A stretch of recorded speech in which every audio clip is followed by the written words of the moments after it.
So this one is a little bit lengthy, but I kind of wanted to cover because we've been talking about on the show for so long, Ray, that we need more new construction. We need more new construction. And finally, they're like, cool, we're doing it. But there's 800 things in their way. They were finally catching up. And then what happened? A pandemic. Yeah. So builder confidence, which had gone way down. I mean, I don't think we've ever gotten under 50, but we got down into the 60s. Or did we? I think when the Corona hit, we hit under 50, didn't we? We got close to it. I think it was like at 52 or something. I think through our entire show, like 50 or 52 is the lowest. It's never gone below 50 while we were. They consider anything positive in this index, anything above 50 is a positive. So the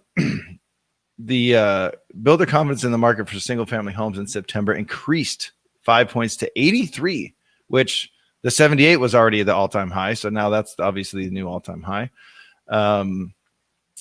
But the suburban shifts, this is a quote from the NAHB chief economist, Robert Dietz. He was awesome. By the way, have you guys ever seen Beetlejuice? He's so good in that movie. The suburban shift for home building is keeping builders busy, supported on the demand side by lower interest rates.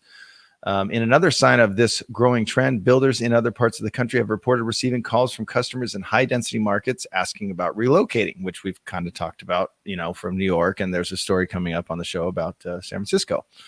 So while housing demand is incredibly strong, builders continue to be dogged by a lack of skilled labor and finished lots, which we haven't mentioned that part on the show. So now it's just land they're having trouble finding and finished lots. And now there's a new hurdle: fast rising prices for lumber due to the Rona and the raging fires in the West. So the Rona wasn't bad enough. Now we have crazy fires here in California and Oregon and Seattle. Lumber prices have jumped more than 170% since mid-April, adding more than $16,000 for the price of a typical new single family home. So that lower section, that lower third where we need homes, now they're $16,000 more expensive. So where was I? So lumber producers shut down in March and April as the Rona hit the U.S. and did not expect to see the quick surge in housing demand that began in late May. So ramping up production while protecting workers with social distancing was not easy, and supply suffered.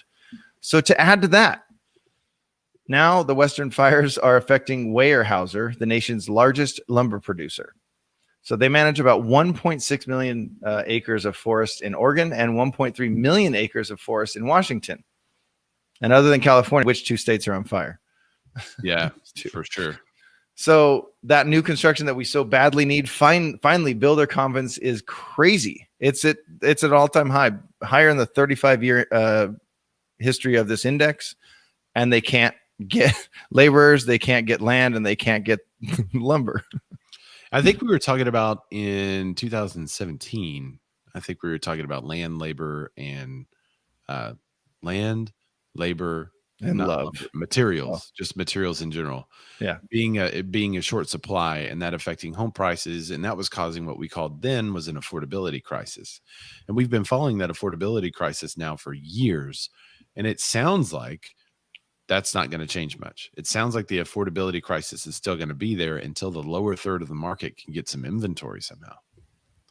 And maybe it's, I haven't thought about this, but maybe it's builders building a whole bunch in the middle of the inventory, which in a sense would stop the increase from other homes that are listed in that same price range. Yeah. Because you could also buy new for that same price, right? Well, so maybe not in California, but yeah, kind of backfill some of the other inventory, maybe.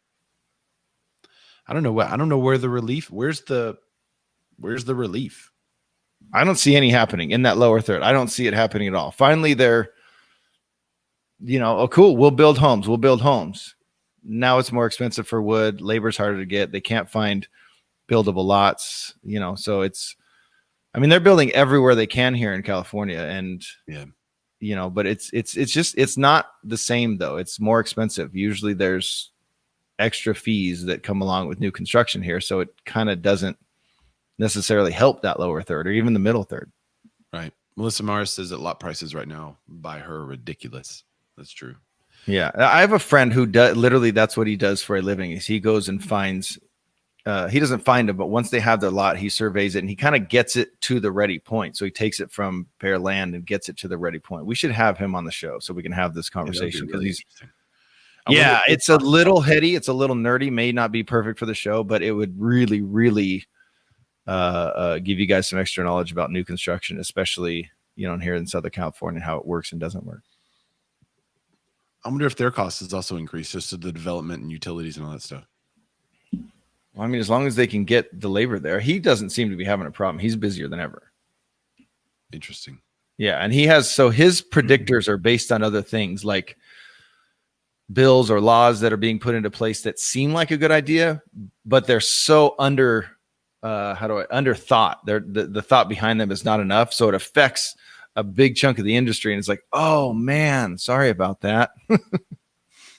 Yeah. There's a lot of that in California. Melissa Marr votes yes.